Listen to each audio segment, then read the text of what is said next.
Terence,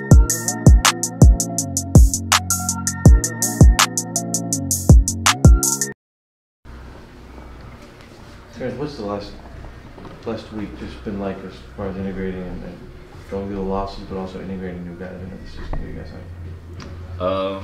Just a lot of film, a lot of talking, just about what we're trying to do. Trying to get everybody on the same page, but a lot of film. So what's been the toughest part of the last week and a half since you've kind of come back? Losing. Does this strike you at all as similar to last year, where you guys made all those moves at deadline, and after the All-Star break, there's 5 straight losses? Like, from how you guys pulled out of that, do you see any kind of model for how this thing could turn? Yeah, I mean, I guess you can say we've been through it before, so you know, we know how to weather the storm. What's the biggest difference between the team now and the team that you were in training camp and preseason with before you got hurt? The biggest difference, I'd probably just say we don't have as much depth, I guess, in a certain position. Like, you know, we had Nico, we had Rocco, we had even Marcus, we had KJ, so that just gave us more depth in that position. But now we don't have that. How does that affect you specifically? It's just a different look. It's just a whole different ball game now. So we're just gonna have to figure that out.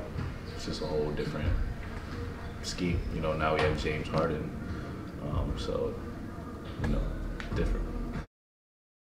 You know, you listen to these comments from Terence Mann and you really get a sense of, you know, where the team is, because when you think about the depth of the team now, it's much lighter. It's not the way it was. And Terence Mann speaks on that when he gives insight about how it's different with the team, because now, as I said before, you heard me say in my previous videos, you basically trade offense for defense.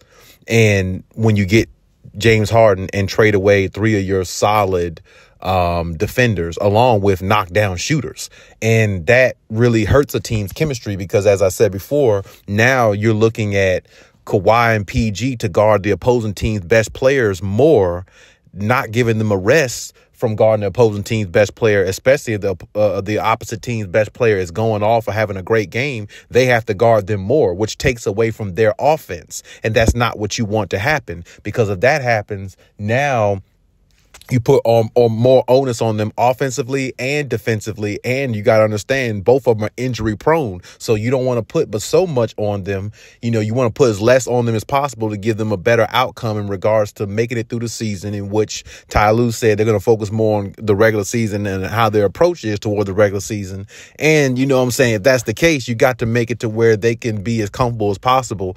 And them going out guarding the opposing team's best player, especially Kawhi Leonard, more than Paul George, you know, it's going to take away from his offense. And taking away from either one of their offenses, this team is not going to win a championship. And, you know, listening to Terence Mann, looking at his body language and all that, you could just tell the energy in the room is not the same. And, you know, it's weird to really see somebody like, you know, him, Terence Mann, energy to be down or look like it's waning, you know what I'm saying? Because he's a high energy guy. He's one of those guys that bring them energy, bring them that type of effort every time he steps on the floor. And he's still going to do that. But at the same time, he knows for himself, this situation just got a whole lot harder because you added a player who is going from team to team, who's disrupting locker rooms and not helping win championships, and a player who chokes in big games in the playoffs. So, I mean, it's like you're not adding a player who's coming into this situation where he's bringing championship DNA or anything like that. You're not adding a player like that. You're adding a player who's the opposite. And Terence Mann knows that. And Terence Mann knew that, you know, when you think about Nicholas Batum and Marcus Morris and, you know, Rocco, they may not win a championship, but they understood and played their role much better, and they fit a lot better. And that's the biggest key to this whole thing that he didn't even really actually say, you know what I'm saying? But it's a fit situation. James Harden doesn't fit, you know what I'm saying? He might fit with the second unit on this team, He might fit there, but with the starting lineup and how they play as a cohesive unit, I don't really see the fit at all. And even if he comes off the bench in the second unit, I mean, he could run with Paul George or, maybe Kawhi singly. He can't run with, it can't be him on the floor with Russ and Paul George or Kawhi Leonard. It can't be that way. Him and Russ can't be on the floor at the same time because it just doesn't work. And then, on top of all that, when you listen to Terence Mann speak what he spoke in regards to what he was saying, it's like, damn, you know what I'm saying?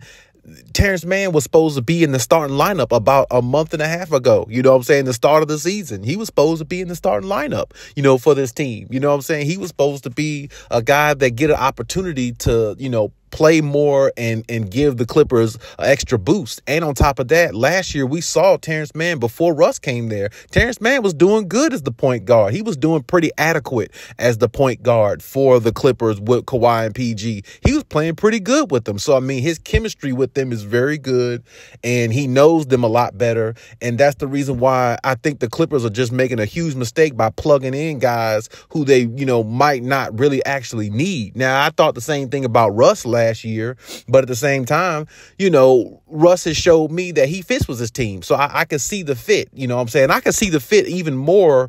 Even last year when he first came, I could look at him and tell Russ was more of a fit for the Clippers than James Harden is. He just is. Like, James Harden really doesn't look like he can, find his niche anywhere with this team because his game is not really championship ready. It's not built for that to me. You know what I'm saying? His game is built for stats and putting up numbers and, getting his stats and stuff like that and, going to all-star games. That's what his game is built to do, along with Russell Westbrook. But I do think Russ's game, because Russ plays so hard, he's so physical, he has that mental edge about him that can help deliver a championship. I do think that part about Russ's game is, championship quality, but I don't really see any championship qualities in James Harden games. I didn't really see much of it back when he was in Houston. You know what I'm saying? Because even the great late Kobe Bryant said years ago, you're not going to win championships playing that style of basketball. And he was speaking about James Harden. And, so far, the great late Kobe Bryant, rest in peace, was right. You can't win. He hasn't won a championship. With his gameplay, it's not championship bound. It's not that way. So I don't know why the Clippers are trying to make him into a point guard that they can utilize that's going to help them win. And he's not going to do that. You have a better chance with Russell Westbrook. And that's not saying much, but Russell Westbrook has been in the starting lineup of a team that has went to the finals. I mean, it was decades ago with him and Kevin Durant, along with James Harden sitting on the bench as a sixth man. See? That's where James Harden will thrive at now. But either way, Russ has been in a championship situation where, he was the starting point guard on a team that was in a championship. So like I said, the dog that's in Russ can, carry over with a team and motivate other players to play well along with himself that can help, possibly win. That's the one part about the game I will say that can, possibly help the Clippers. But, they're going to have to really figure things out because when you think about like a player like Terence Mann, like I said, his growth has been stunted. And like I said, you're not going to get the best out of Terence Mann because he's not getting that much opportunity anymore. And the opportunity he gets, he's going to go out there and just try to, be overexertive at times because he doesn't get much opportunity. And it really bothers the chemistry of this team overall. And like I said, now Bones Highland is another player's growth that's going to get stunted because he's completely out the rotation. And, he's being cool about it and stuff like that. But, I mean, it's got to be frustrating, especially when it looked like he was going to get an opportunity to play and be a part of this team and give them something that they didn't have, which is another dynamic because he can, I would say he can shoot a little bit better than Terence Mann.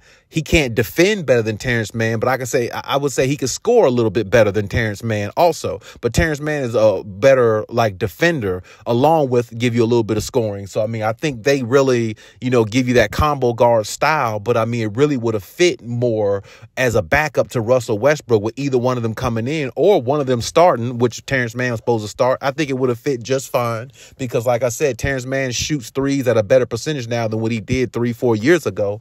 And on top of that, like I said, he's comfortable with the team, and comfortability goes a long way. So I mean, it's going to be real dogfight every night for the Clippers until they really piece things together. And I don't even know if they will piece things together if Ty Lue doesn't let off his stubbornness and put James Harden on the bench. They might have to suffer through the whole season, not even make the playoffs, and be a complete, utter embarrassment. And everybody's really going to have a lot to say about this organization, even more so than what they've ever said before, due to the fact that the Clippers were injury prone years ago. Now you're stunting everybody's growth on the team, because there's nights where Paul George, I've seen, scored 7-8 points. There's nights where Kawhi scored 14, 15 points and struggled. So it's like the offense is inconsistent now.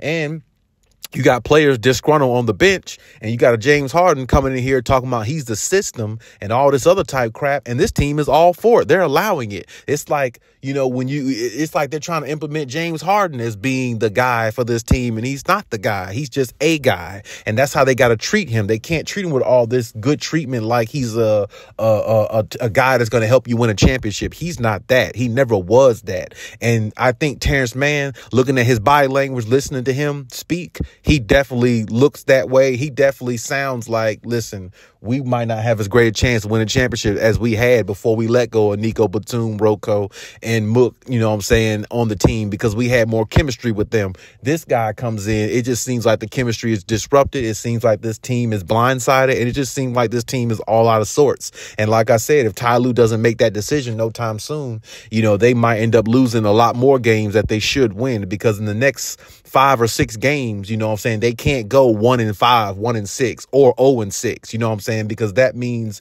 you would be 11, you would be 0-11 or 0-12 or something like that, or 1-12 with James Harden. That's not good enough, especially with the West being so hard this year and so many good teams and so much competition. You can't, take the chance of falling too far behind the standings, because you're not going to be able to catch up. It's so hard to win games in this league. I mean, it's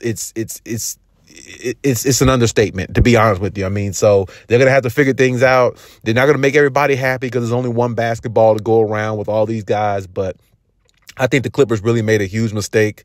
I don't know what Lawrence Frank really did. I understand maybe they got James Harden simply because their star players get hurt a lot and they wanted some insurance. But even still, James Harden and Russell Westbrook, hypothetically, if Kawhi and PG got hurt, James Harden and Russell Westbrook not going to win your championship. That's just a fact. They're not going to win your championship. They're not going to get you far. They might get you to the first, second round, if that. But they're not championship bound type players, because their gameplay doesn't mimic that. Russ has more championship DNA in his game because he plays so hard and he plays rough, rugged, and you need a player like that, a rough rider like that, when you're trying to win a championship. But his turnovers and his decision making hurts his chances and his team's chances of winning championships just due to that. And so, you got to have Kawhi and PG healthy, and you got to have both of them playing at elite level if this team is going to have any chance of winning. But hey, that's my take on everything. Leave any comments and talk about it.